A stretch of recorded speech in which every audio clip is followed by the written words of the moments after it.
Hi, Jewel School. Welcome into a new week. I'm Laura. Thanks for being here. Y'all, we have got so many cool pearls.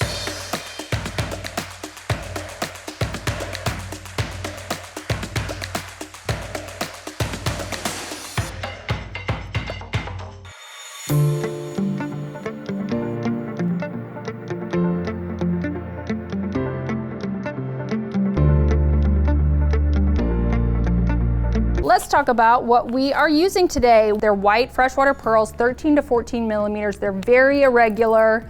You got the knots in them, but you've got kind of like the smooth coin side to them. This is a gorgeous strand of pearls. I love a Baroque pearl like that. Just very natural, very kind of earthy, but just you get the same like pearl vibe too. Gorgeous strand of pearls. We're using chain. I am using 19 strand stainless steel beading wire. Just beadle-on basic beading wire in this kind of stainless steel color. I've got some crimp beads here. And then I am using these spacer beads. These are fun. It's a massive set of spacer beads. They're antique gold and silver tone. They're 7 by 3 millimeters and you get 300 of them. 300 of these, and they're just kind of, they're like a stacked, almost like a stacked daisy spacer. They're really cool, but it's just like a little oomph, just a little, like Susan says, metal makes magic. Just a really cool, just kind of basic spacer bead. These are also super important if you're building your stash or you're replenishing your stash, making sure that you have cool spacer beads. It's very important because you'll see, like in this necklace that we make, it's gonna be, it just totally changes the overall look of the piece. You can just string the pearls by themselves or add a little spacer bead in there and it just elevates it just a little bit. And these are cool without being overpowering and kind of overshadowing the pearl. Like when I'm using something really cool like these big Baroque pearls, I don't want to use a spacer bead or a chain that's going to distract from the focal point, which is those cool freshwater pearls. So I'm just going to do like a kind of interesting but also simple spacer bead with a simple chain on this one, and we're going to make like kind of a longer necklace, but very simple and just to kind of highlight these beads. So this is going to be like an easy demo to get us started in this pearl series. If you are new to making jewelry and you're just getting used to stringing beads and crimping and things like that, this will be a good demo for you. If you are a veteran, this is will be a good refresher and maybe just like a cool idea for you. So we're going to cut these pearls open and we'll pull some of them off the strand. I didn't actually cut that open. Here we go. These are just, oh, they're so pretty. And they've got like, I've seen some like Baroque, like irregular style pearls that are just like a little too much texture-y for me. These are a really nice combination of like the smoothness with like a little bit of the irregularity on them.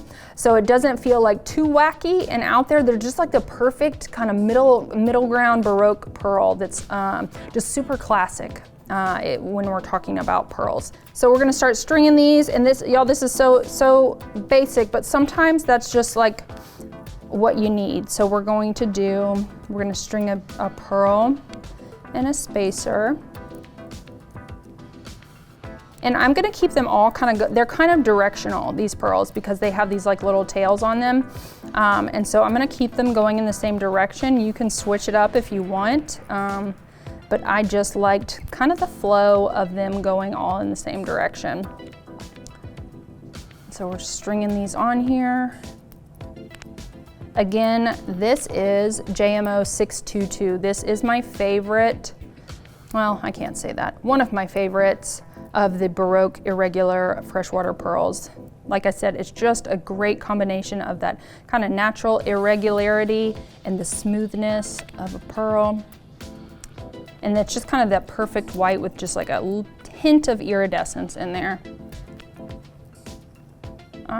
But I love just how the spacer bead just kind of kicks it up just a touch. It's not overpowering, but brings a little life and a little glam to the necklace, I think. And I love, they're kind of like have an antique feel to them.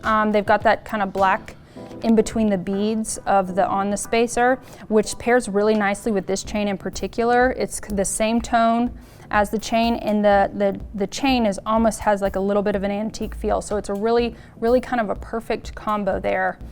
Those two together, and all the chains are the same tone in this set. So if you are like me and that is a sticking point for you, then these two together are great.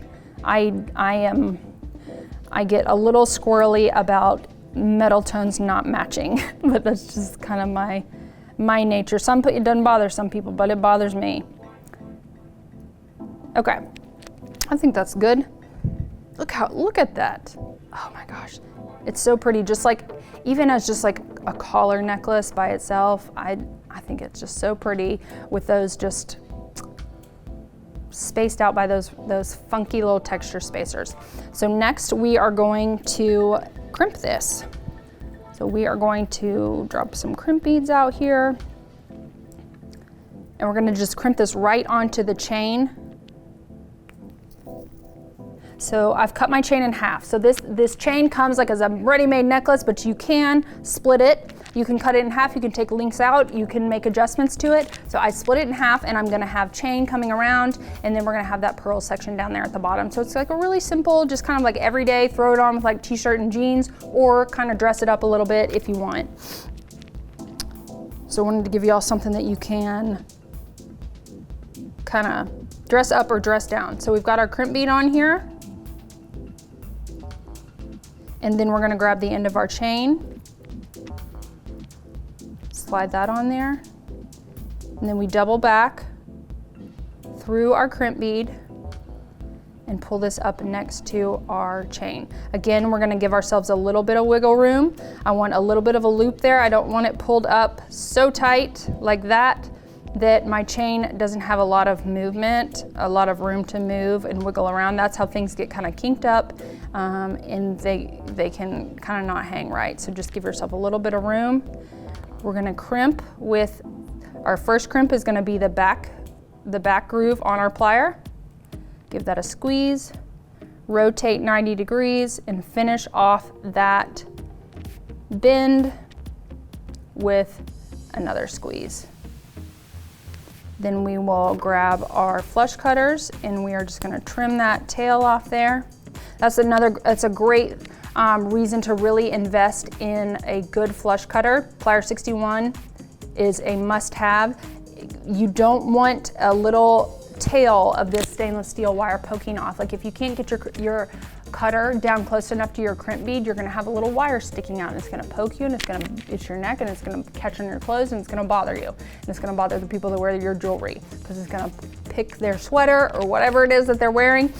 So really, really important to have a fantastic pair of flush cutters, especially with this. This can be hard to cut. It can be really hard to cut with a dull pair of pliers, and then you get this gnarly little nub next to your crimp bead that just doesn't look great, doesn't feel great.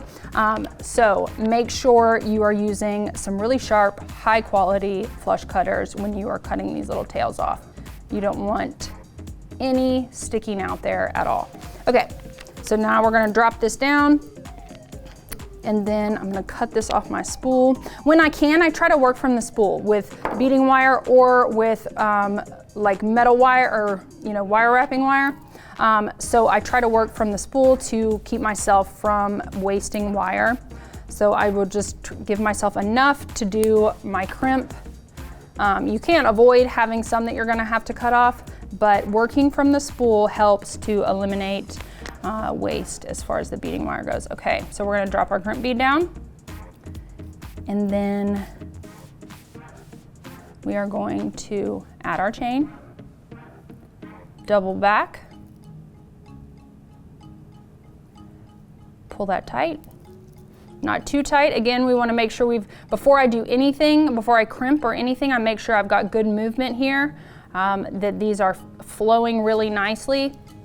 I don't want this to be real stiff and not drape nicely. That's a really important thing, especially when making necklaces, that you've got good drape. And that comes with and it's something that you kind of got to practice, that what amount of tension you need and everything is different. Every bead shape and size requires kind of a different amount of tension between the crimp beads. So just make sure you're feeling it out before you crimp, because you don't want to have to like cut it open and redo it. So that feels good to me, and I will go ahead and crimp this off. So we're going to finish this off with a crimp. One squeeze, rotate, another squeeze. And then we will trim this off. Just like that, and we are done. And this is just a really simple, fun little necklace. And you know what? I'm gonna put it on. Oh, length is perfect. Oops. And I got that magnet, so I can either put it over my head or I can just do it with my eyes closed. There we go. And this is just like a cool little everyday necklace with this sweater. Works perfectly with this sweater. Jeans and a t-shirt, like I said, a sweater.